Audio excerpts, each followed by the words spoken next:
buenas tardes. Después de lo que han... Bueno, muchas gracias, Lucía, primero por pensar que podía ayudarte en organizar este pequeño evento y en segundo lugar por pensar que yo podía intervenir aquí con la misma solvencia con la que han intervenido ya los ponentes que me han precedido.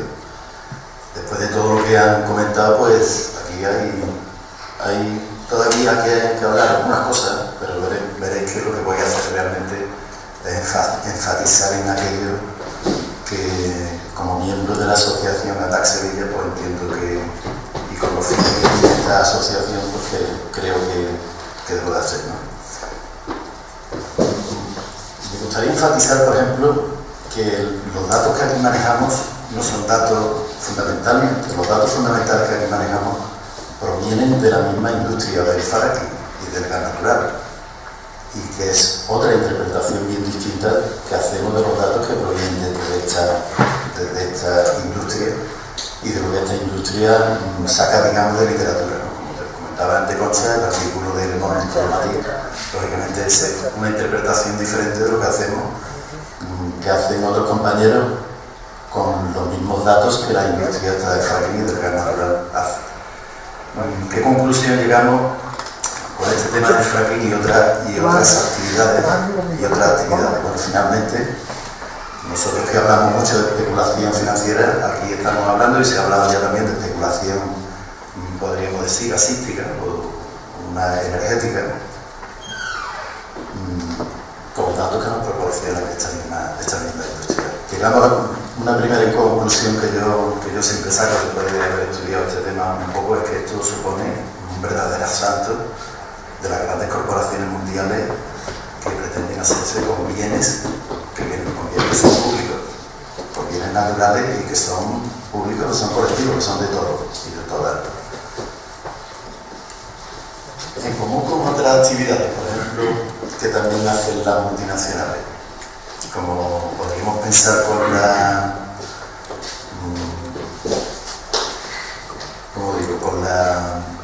los transgénicos, con los cultivos transgénicos, por ejemplo, con los agrocombustibles, con los combustibles de origen vegetal.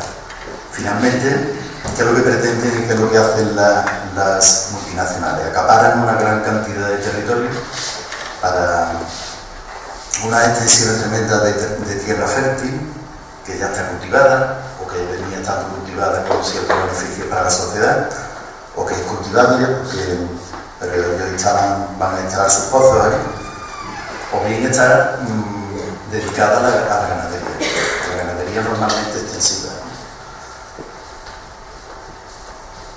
Controlan, y por otra parte, porque si vemos los máximos y los mínimos que dicen contra el fracking, que pretenden utilizar la cantidad de agua que utilizan en las inyecciones en los pozos donde se practica fracking, veremos que tanto el máximo como el mínimo son cantidades verdaderamente demenciales, son muy extremas, ¿no?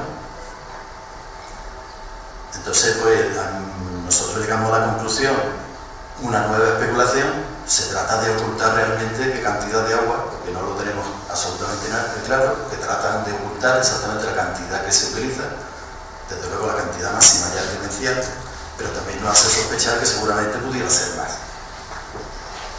¿Por qué? ¿Por qué decimos esto? Porque normalmente los datos que obtenemos de otro tipo de especulaciones, de esta estrategia, digamos, de las multinacionales a nivel mundial, este tipo de especulaciones al final nos van a llevar siempre a datos que nos sobrepasan, pero muchísimo las cantidades que ellos mismos estimaban o que finalmente han salido a reducir.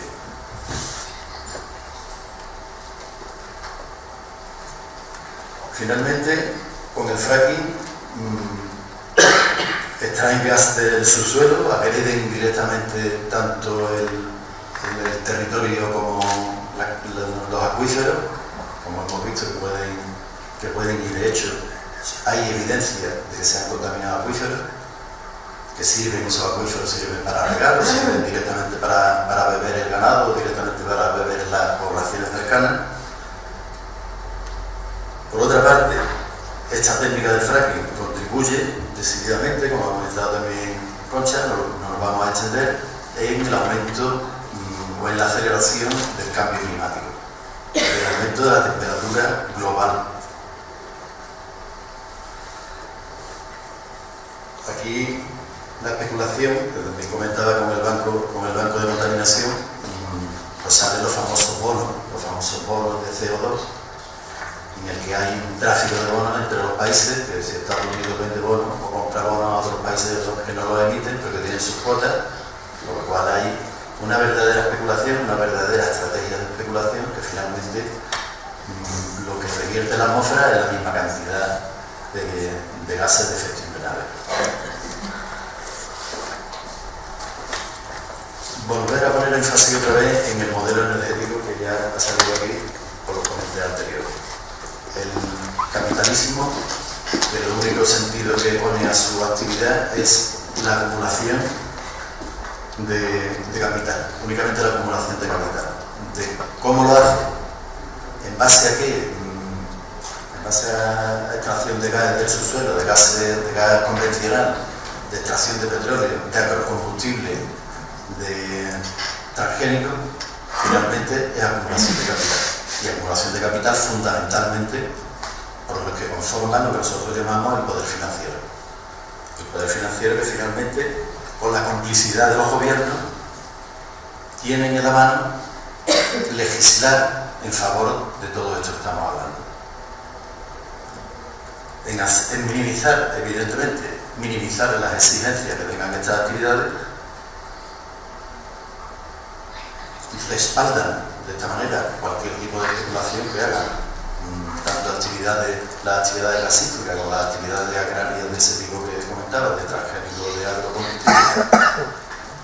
Y finalmente, entre otras cosas, el mercadeo que hay en el mercado, digamos, de emisiones de gases de efecto invernadero entre los distintos países. Y se me ocurre un agravante.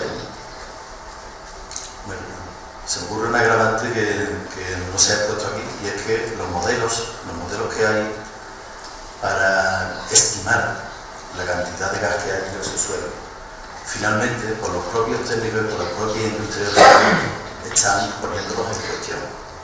Están poniéndolos en cuestión, pero no al alza, sino más bien al baja.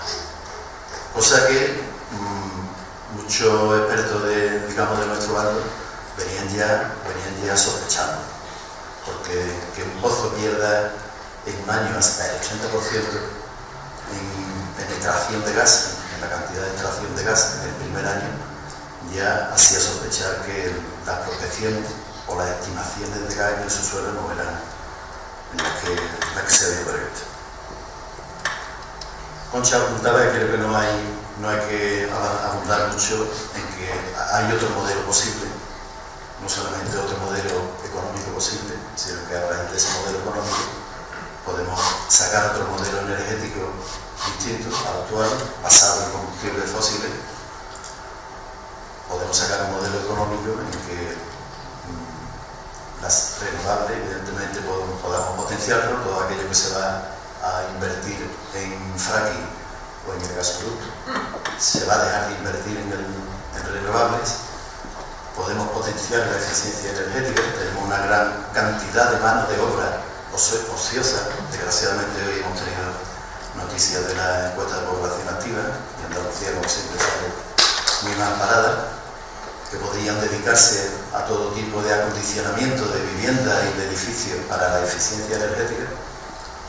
Y no es que aquí digamos que hay un modelo energético diferente del que todos sepamos, sino que evidentemente la alternativa, y he oído decir muchas veces que ATAC es sinónimo de alternativa,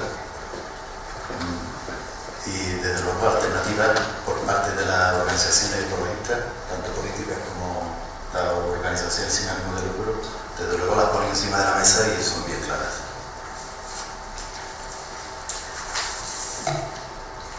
Ya hemos visto que el fracking afecta fundamentalmente, ya he comentado antes, a la agricultura y a la ganadería. Aquí en Pilas, el procesado de alimentos, la oliva, la capital, estamos en la capital mundial de la oliva, capital mundial de la aceituna, y evidentemente por el procesado de alimentos se vería, el vino se vería muy afectado por el gasoducto, por la parte que le corresponde, por la parte de trazado que pueda afectar a esta zona y sus alrededores, que también viven o tienen una gran potencia económica en los alrededores de este producto, de la aceituna en su procesado, como el aderezo, con las aceitunas que comemos prácticamente todos los días, todos los que estamos aquí. Y bueno, le afecta porque el fracking que pudiera practicarse en alguna zona pues va a afectar a la tierra, contaminándola, va a afectar al agua, a los acuíferos de las que se nutre la agricultura, no solamente ya la oliva, sino otro tipo de agricultura como pudiera ser la huerta, pues se va a ver afectada fundamentalmente con este agua que puede estar contaminada y que además en esta zona donde la tierra es bien arenosa, digamos arenisca, pues va a entrañar otra serie de dificultades para esta técnica. Este modelo energético, va muy asociado al modelo económico, al modelo de mercado de productos alimenticios.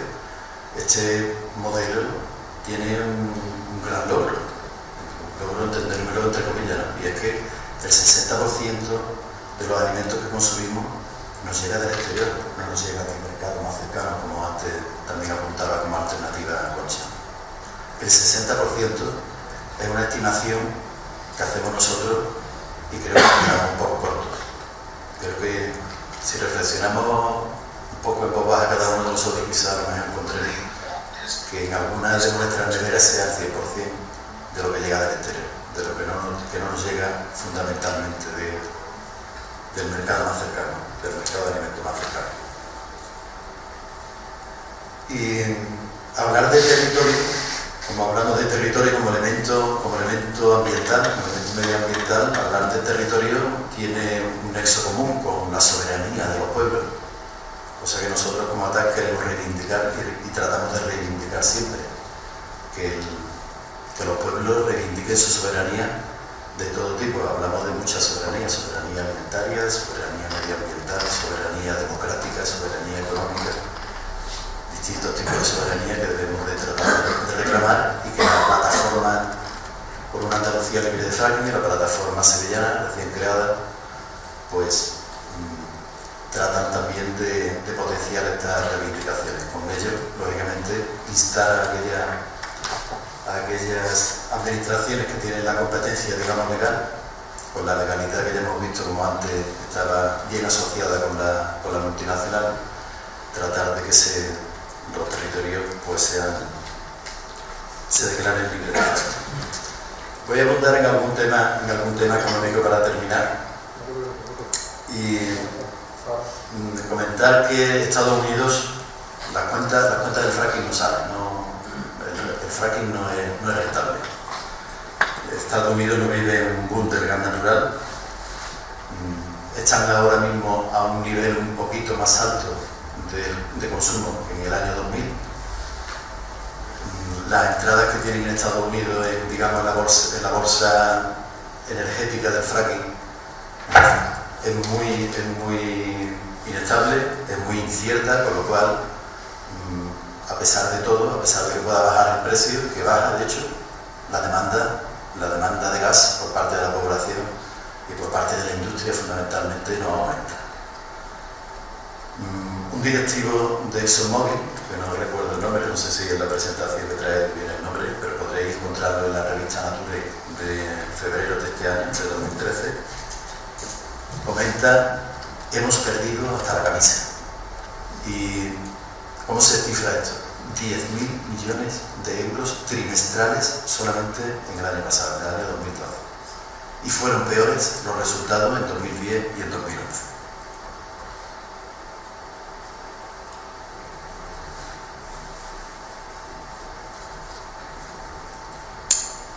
Bueno, quería comentar también que de Estados Unidos, que nos llegan muchísimos datos, antes se comentaba el tema de empleo, hoy creo que estamos un poco sensibles con la cifra vuelvo a insistir, con la cifra de desempleo y de tasa de desempleo, que tratado de suavizar para que se vea la gráfica un poquito más estable y no un pico como se va disparando. Cifra histórica, por otra parte, en este estado en cuanto a porcentaje de desempleo. Hay estados en Estados Unidos en que las cifras de empleo a lo largo de muchísimos años pues son muy parejas. Y hemos encontrado que hay estados en donde no se está practicando nada, absolutamente nada de fracking, y en otros que sí se está practicando. ¿Qué ocurre si comparamos en las temporadas donde se están haciendo las inversiones en fracking y las prospecciones incluso la explotación? Vemos que en el estado donde ha habido fracking aumenta una décima, un 0,1% más de aquel estado donde no se practica fracking. ¿Qué significa eso? ¿El fracking está aportando trabajo en este estado? Nuestra interpretación, desde luego, es que no, es que todo lo contrario. Está destruyendo el trabajo y los puestos de trabajo que ya había.